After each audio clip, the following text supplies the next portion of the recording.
I didn't realize that the second Friday in January is called Quitter's Day. I did not realize that. So I thought, that's something that we need to talk about on White Chair Talk. That's a topic that we need to talk about because I thought January 9th, the second week in January, that's pretty, if over 80% of the people stop doing their New Year's resolution.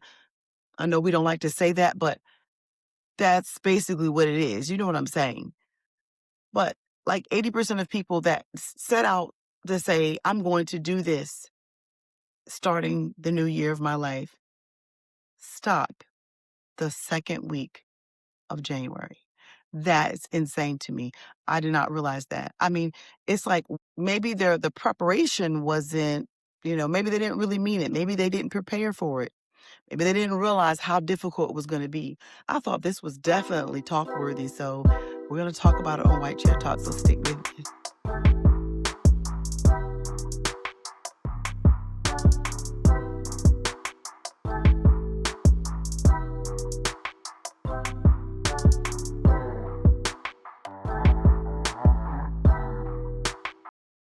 Okay. If you have liked anything on my channel thus far or anything that I've said in the past, any shorts, please like, share, and subscribe on my channel. I would love that and appreciate it. So this is kind of unscripted. I'm just going to say what is on my mind about this topic. If you have whatever you call it, your New Year's resolution, and you have stopped already by now, you have stopped so soon in the month of January. I know you got to ask yourself, like, how did this happen? Maybe you're doing it with a friend. I don't know. Maybe you're doing it with a church and you just can't seem to just stay with the flow of the program, stay with the flow of what you said, the vow you made to yourself or to someone else that you were going to stick to this New Year's resolution, stick to this vow that you made to yourself.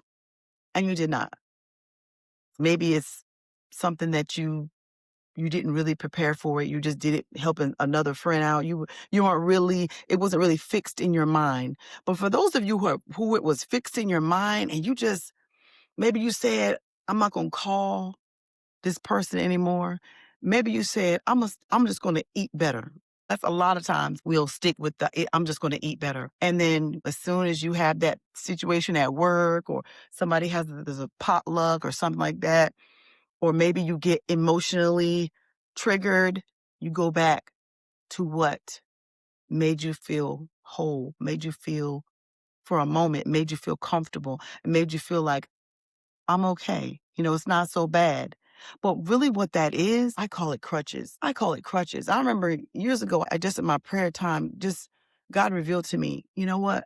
You got crutches. You use crutches to fill in gaps and fill in spaces where I should be. That's what God told me. You use crutches and, things. Crutches are things that when I looked up the definition of a crutch, it gives support, it gives reassurance, especially if you have an injury or, you need some stability. Crutches are there to like hoist you up and kind of be the anchor for you while you can kind of rest your leg or rest your ankle or whatever's going. If you think about physical crutch. And so in that aspect, crutches can be good. If I use a crutch, that is good is I rely on God. That's the good part of the crutch because it gives you the support you need, the reassurance you need, to get to heal and get better. So in that sense, that's great. But when you think about a crutch that's on a negative aspect of a crutch, like say for instance, example, if I use a crutch, say I get emotionally fatigued, maybe a person, a friend, a relationship, you just get emotionally triggered. Something bad happens at work. You just have a really bad day. Most of the time, people go to Ben and Jerry's, right? Or, that's typical what you see. I've seen it on movies. On a movie I saw, they always show you someone crying with a bucket of ice cream and, they don't even have no bowl. They just got the whole gallon or half a gallon of ice cream and they're just eating it out of that. So that shows you that the world typically thinks of, when you binge eat like that, you're suffering from some type of emotional trauma or something like that, and your crutch is the food, your crutch is the ice cream, your crutch is whatever it is. It could be, you know, a man, it could be a woman, it could be alcohol, it could be so many other things that you can use the crutch for.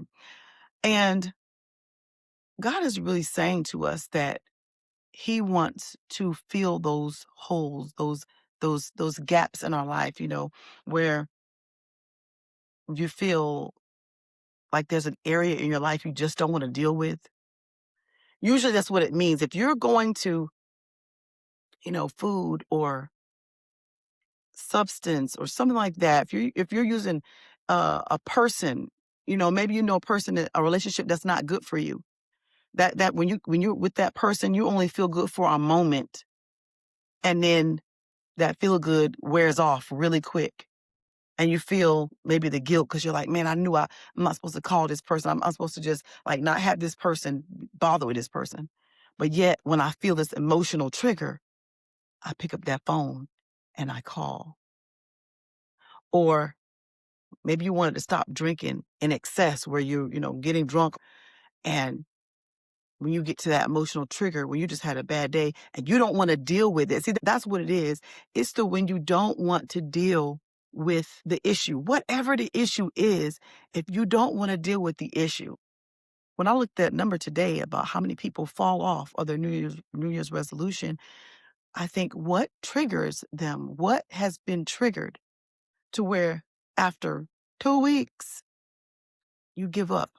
After 2 weeks, you give up and you go back to doing that thing again. And it's got to be because of the crutches that we have in our life. Everybody is guilty of a crutch. I've had a crutch. And the crutches are things that you depend on that give you that quick relief, but then you crash again. And that way you need that quick relief again. It's like a repeated pattern, a repeated cycle of negativity, of things you don't want in your life, that brings you guilt, that brings you shame, that brings you depression. It makes you feel like, man, why do I keep falling? Why do I keep falling back to this same thing? So we got to think about why we're allowing it to happen. Deal with the holes in your life. Deal with the pockets and areas in your life that need repair, that need maintenance. When are we going to get it right with God? Every year we say we're going to do this. We're going to grow closer with God. We're going to, stop doing this. We're going to exercise. That's a really big one. The exercising. Sometimes we get into the exercising and it gets difficult. Maybe you go back to, you don't, at first you made the time and then something happened and you quickly fell back. Maybe you're insecure. Maybe you have talked to yourself, you self-sabotage. Maybe you told yourself, you know what? I can't I can't do it. What's the use? I haven't been doing it all these other times. Yet every year we talk about losing that weight again. We talk about that diet again. We talk about I'm going to the gym. You know how many gyms have your money for nothing? The gym just has your money to get that check every month, that direct deposit out of your account every month, and you don't step foot in the gym. And you say you find comfort in saying that you're going to go, but you never go. You find comfort in saying, yeah, you know what, tomorrow. But when are we going to get to the place where we are just sustaining that? I believe it goes back to the holes. There are holes in our life. There are pitfalls in our life where they need to be filled, and not filled with empty promises, not filled with things that we say we're going to do. And we have very good intentions, but good intentions don't get it done because of whatever reason, whatever crutch you have, you go back to that crutch. Your crutch could be just self-sabotage. Your crutch could be food. Your crutch could be that man. Your crutch could be that woman that you keep going back to, that every time you go back to them, it fills a certain spot right then and there, but it doesn't complete you. And therefore you keep going back. So when are you going to have that time to get it right with God? When is going to be the time? When you're 35? Maybe that's the time. When you're 40?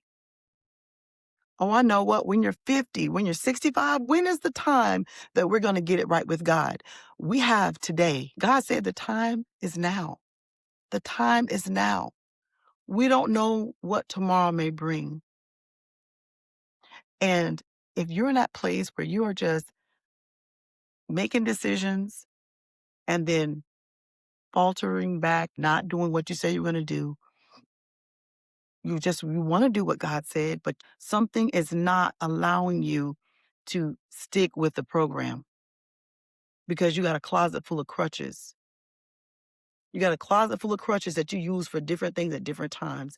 I know there's one time I had a dream years ago, and all these people were going to the altar and they had bones in their hand. And some people look like just nothing on their face, and some people look like they were sorrowful, and then some people were just crying, just out bawling, crying. Imagine you have all these bones in their hand and they're going to the altar. And I'm watching this, and they're supposed to take their bones and put them on the altar and leave them there. It was like the bones represented burdens or issues or problems or crutches in their life that they wanted to give to God and leave it there. They didn't want to pick the crutches back up. They didn't want to pick the alcohol back up. They didn't want to do that. They didn't want to deal with the sleeping around anymore or whatever it is the crutches bring, the food, the overdoing it with the food. They didn't want to depend on anything else but God. So some people are going to this altar and some people drop it off. They pray and they walk away. But this one lady I saw in my dream, she walked up to the altar with all these bones. She had a purse and she had all these bones in her hand, and she was weeping and she was crying and she was weeping and crying. And she put the bones down on the altar, and then she got down and she prayed. After she finished praying, guess what she did? She got back up and she picked every last one of those bones back up and carried them with her, crying. She had those bones in her arms. She walked away from the altar and she walked away crying because she wasn't ready to give up her crutches. She wasn't ready to lay whatever burden that was down. So when is the time to do that? Don't wait. The time is now. Make a decision on what you're going to do with moving forward with your life. You don't need anyone else to help you not move forward with God. You can do that all by yourself. So when is the time? The time is now. Make the decision that you're going to move forward with your life, whatever that means. You're going to throw away crutches. Crutches are those things that give you a quick relief, but then when you come crashing down, you need it again. So put down the crutch, make the decision. If you want to stick with the decision, every decision you make must come with an actionable next step. If you make a decision to say, I'm not going to eat sweets for the month of January, and you make that decision, if you just stop right there, guess what? You're going to eat sweets in the month of January. You have to have an actionable next step. If you don't already have 3, 4 steps in mind, right after you make that decision to, I'm not going to eat any more sweets for the month of January, or I'm going to go to the gym. And if you don't have the step that goes right next to that, and then the actionable step next to that, and then the actionable step next to that, you will not see the gym. You will stop going to the gym. If you are in a place where you're ready to lay down your crutches and you're ready to get it right with God, you're ready to move forward with your life, you're ready to have the abundant life that God said for you to have, then you must make the decision. And you must have the actionable next step. What is an actionable next step? I decide I'm going to go to the gym. The actionable next step is get the membership. Get the membership. Most of the time when you pay for something, you want to go. Okay, now now you made that decision to get the membership. Now what's the actionable next step? Get you a gym bag. Get your gym bag and put gym clothes in it so you won't have any excuse that I don't have any gym clothes. Pack your bag. You made the decision. to go to the gym. You got your membership. That was the next step. Now pack your bag.